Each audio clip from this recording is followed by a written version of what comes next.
네, 강현균의 오늘장 이 종목 함께 하도록 하겠습니다. 오늘 시장의 키워드를 잡아보고 공략해볼 종목까지 확인해보는 시간, MBN골드 강현균 매니저 함께합니다. 어서 오십시오. 네, 안녕하십니까. 네, 반갑습니다. 자, 2023년 마지막 거래일입니다. 오늘은 또 어떤 키워드를 잡아오셨는지 화면을 통해서 확인해보시죠.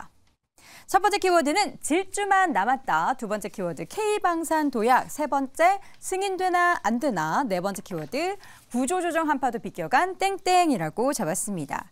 키워드가 점점 길어지십니다. 네.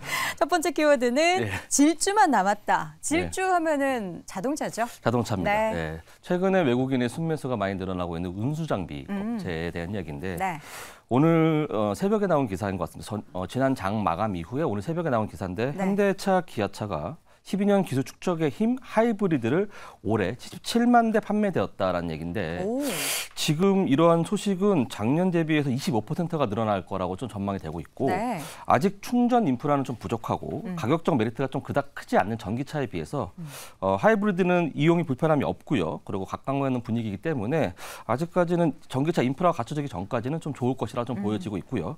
관련된 종목으로는 하이브리드 부품을 생산하고 있는 코리아 FT 그리고 화신, 서현이아 등이 있습니다. 네, 이어지는 이제 3위 키워드로 바로 확인해 보죠. 승인되나 안 되나 뭘 얘기를 하는 걸까요? 네, 비트코인 ETF에 대한 승인 얘기입니다. 이제 1월에 나오겠죠? 예, 소식이. 그렇습니다. 네, 곧 지금 나올 예정인데 지금 그것 때문에 비트코인 관련된 종목들이 많이 올라가고 있고 네. 오늘도 비트코인 많이 상승하고 있는 부분입니다.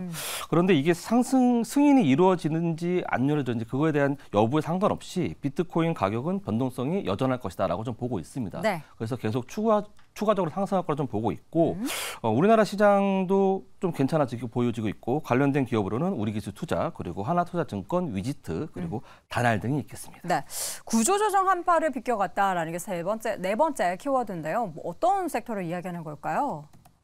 예, K바이오에 대한 얘기입니다. 아, 바이오. 예, 최근에 올해 원래 그 바이오에 대한 전망치를 좀 낮게 보면서 구조조정을 많이 한 업체들이 많이 있는데 네. 최근에 최근에 이제 레고캠 바이오가 잭팟을 터뜨리면서 네. 규모가 좀 늘어나게 됐습니다. 그렇죠. 그래서 최근에 바이오 센티가 되게 좋아지고 있고 그리고 1월달에 JP모건 헬스케어 컨퍼런스가 있는 등 네. 좋은 호재가 있습니다. 그래서 또 이 뉴스가 좀 계속 나오면서 신선도가 좀 떨어질 수 있는데 27일 날 나온 뉴스입니다. 27일 날 나온 뉴스에 한국제약바이오협회 등에 따르면 올해 국내 기업이 신약 후보 물질 및 플랫폼 등 기술 수출 실적이 총 20건 그리고 7조 9천억 원 규모가 된 것으로 집계된다라고 나와 있습니다. 그래서 이런 것을 봤을 때 계속 바이오에 대한 센티는 계속 이어질 거라 좀 보고 있고요.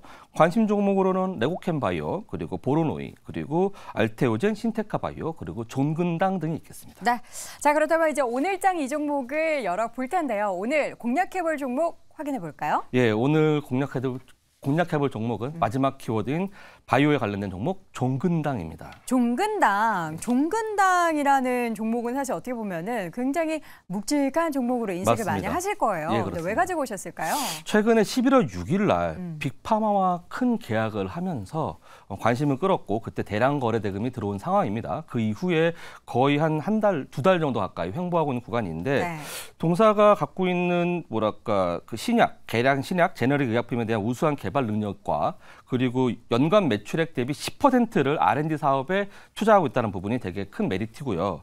그리고 11월 6일 날 노바티스와 함께 그 CKD510에 대한 로열티 판권으로 계약금 8천만 달러, 약 1,045억 원의 그 로열티를 제외한 그 계약 총액은 1조 7천억에 기술 이전하는 계약을 맺었다는 겁니다. 이것이 계속 향후 개발 적응 중 그리고 및 타임라인 구체화됨에 따라 기술 이전에 따른 CKD510 파이프라인 가치의 기업 가치 내 반영이 본격화될 전망이고요. 이번 계약을 통해 계약금은 2024년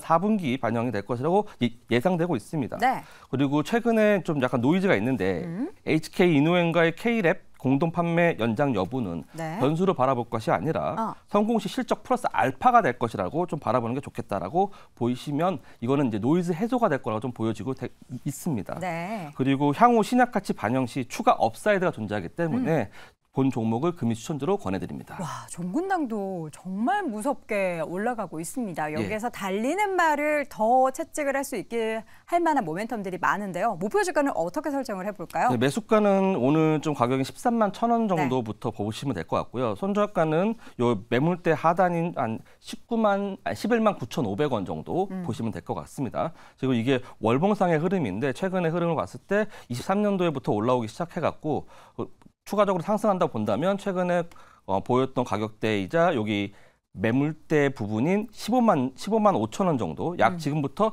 20% 상승하는 구간까지는 업사이드 노려볼 수 있다라고 말씀드릴 수 있겠습니다. 알겠습니다. 저희가 또 종목 리뷰 두 가지를 좀 해보도록 하겠습니다. 바로 어제 공략한 종목과 지난 15일에 공략한 종목 각각 수익률이 대단한데요. 15일에 공략했던 라운텍 지금 보니까 거의 25%의 수익률 기록이 되고 있어요. 네, 생각보다 좀 빨리 올라가는데요. 네. 아무래도 CES 2024에 대한 기대감 때문에 좀 많이 올라가고 있고 그리고 애플 비전 프로 뭐 이런 것들에 대한 기대감 때문에 많이 올라갔는데 지금 구간에서는 어느 정도 단기간에 많이 올라왔다고 보기 때문에 매도로 하시고 추후에 눌렸을 때 다시 한번 접근해 보시는 게 어떻겠냐라고 말씀드리겠습니다. 네. 자, 그리고 더 놀라운 건 이 파로스 아이바이오 같은 경우에는 팔았으면은 정말 큰일 났을 그런 종목인 것 같습니다. 단기적으로 저희가 이게 26일장에 저희가 공략한 종목으로 나왔거든요. 그리고 나서도 꺾이지 않고 장중에 상승폭이 굉장히 커서 10% 넘는 수익률이 기록이 됐어요. 이 종목은 어떻게 볼까요? 오늘 고가에서 보겠을 때 그 고가의 그 저항대를 맞고 좀 이제 조정이 들어온 부분인데 지금 매물대가 좀 있군요. 그래서 저 고가를 돌파하는 게 관건입니다. 그래서 오늘도 고가 터치하고 밀린 부분입니다. 그래서 이제 이런 차트를 좀 보시는 분들은 저기서 좀 이렇게 매도를 했을 테고요. 추후 상승이 가능하니까 눌렸을 때 공략해 보시면 좋겠습니다. 알겠습니다. 이렇게 해서 두 종목에 대한 리뷰까지 들어봤고요. MBN골드 강현균 매니저 함께했습니다. 고맙습니다. 감사합니다.